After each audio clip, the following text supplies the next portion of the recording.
This is a matter which is very important to know. You may find it in the very old esotericism books, which have managed not to be destroyed by the passing time, from the Greek ones or even before, like Hermes Trismegistus, considered the first magus of humanity up to the Second World War, because after that there was a transition time that all esotericists thought it was the dawn of a new era, of a new age. Instead, something horrible happened.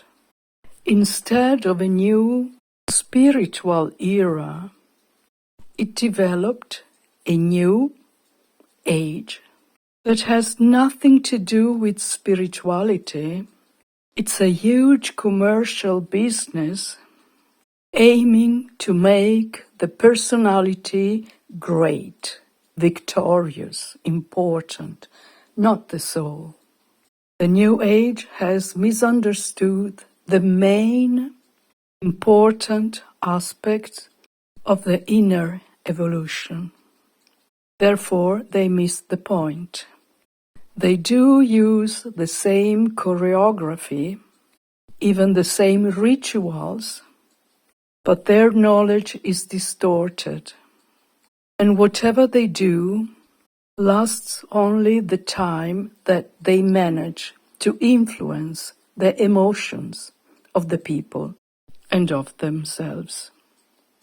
I call the New Age the best succeeded operation of the evil forces, because all the people who are fascinated by this movement think they are spiritual, while they are not, because the New Age didn't get the essence of the spiritual evolution.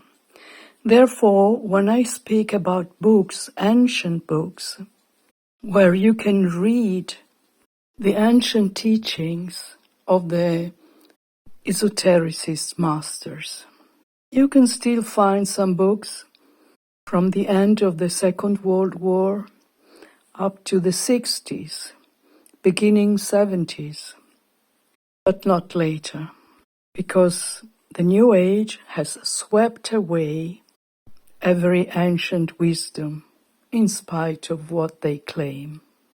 And of course, only the people who learned, read, studied, applied those ancient methods, philosophies, spirituality can understand. And we are really a few remained. In my talks, I refer to that literature, and whenever it is possible, I will write down in the description some of the books I am referring to. Today's topic is the soulless. As I was saying in the beginning, I'm referring to ancient books and to Rudolf Steiner teachings and books. Rudolf Steiner was the Austrian philosopher who founded the anthroposophy movement, that in America is more known as the Waldorf movement, schools, method, or whatever. So, what is this soulless? This definition refers to people who are born in the human form, but they don't possess a soul in the meaning that we usually give to this word soul.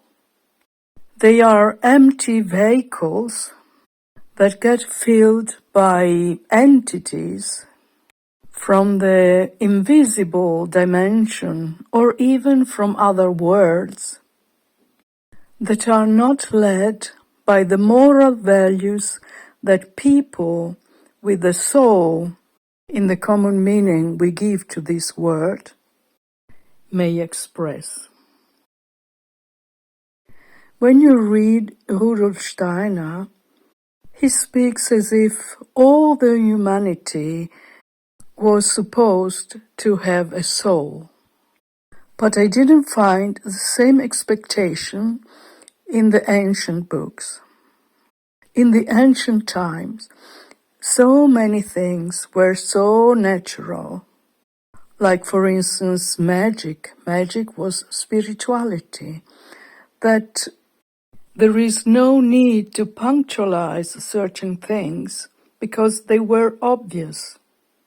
Therefore, in ancient times, it seemed natural and obvious that the human body was filled by different kind of entities, among which the humans that we are now calling them with a soul.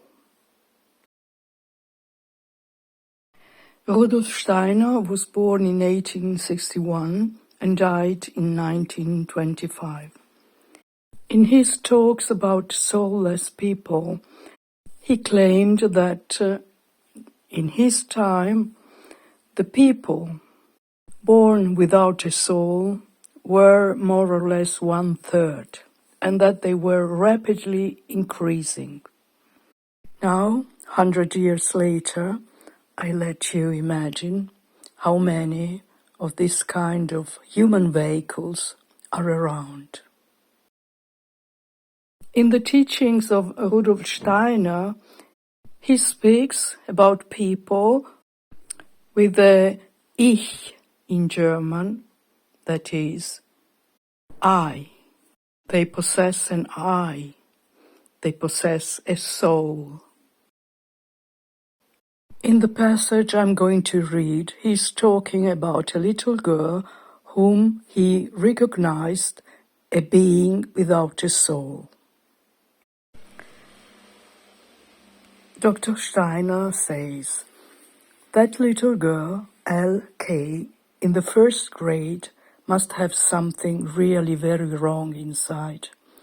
There is not much we can do.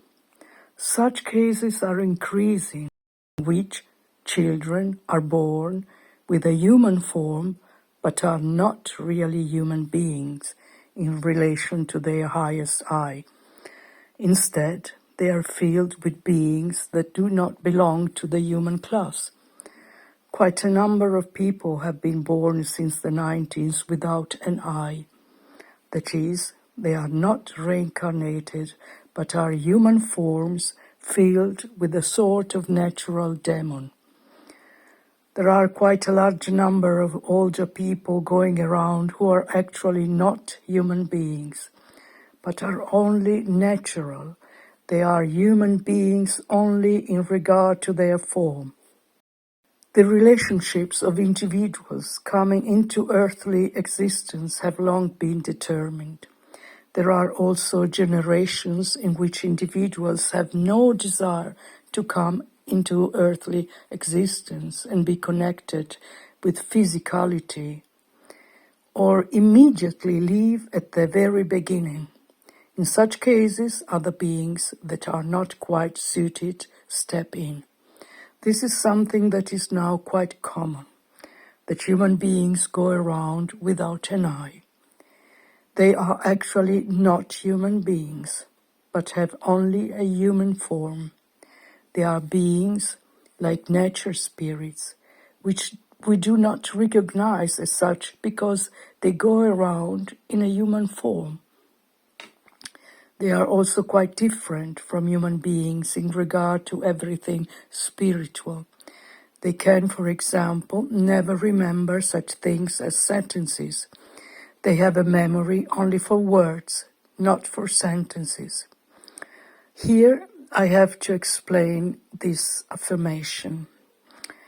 Doesn't mean that they don't remember the sentences. Of course, they do remember the words that compose a sentence, but they do not have the quality of inner reflections that connect things and lead to a higher understanding.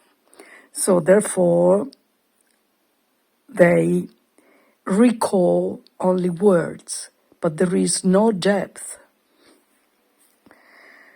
Now Steiner goes on. The riddle of life is not simple. When such a being dies, it returns to nature from which it came. The corpse decays, but there is no real dissolution of the etheric body, and the natural being returns to nature. It is also possible that something like an automaton could occur. The entire human organism exists, and it might be possible to automate the brain and develop a kind of pseudo-morality. In the next audio, I will develop the characteristics of the soulless, which incredibly are so much alike to the characteristics of the narcissists.